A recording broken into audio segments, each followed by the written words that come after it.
Ever wondered what happens to your body after enjoying a delicious slice of pizza? Let's dive into the journey of a pizza slice from your taste buds to your cells. Instantly, your brain lights up. Cheese triggers the release of dopamine, the feel-good hormone. But there's more to it than just happiness. As pizza journeys down, carbohydrates break down into sugars, spiking your blood glucose levels. The proteins and fats, however, take longer, aiding in sustained energy. Not all pizzas are created equal.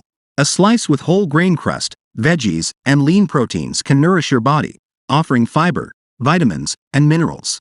Indulging occasionally won't derail your health, but regular consumption of pizza rich in saturated fats and processed ingredients can lead to health issues like obesity, heart disease, and diabetes. Opting for homemade or artisanal pizzas with fresh, whole ingredients can make your pizza indulgence both delicious and more nutritious. So, next time you reach for that slice, remember, the choice is yours. Make it a delicious part of a balanced diet, and enjoy every bite, guilt-free. Eat smart and joyfully.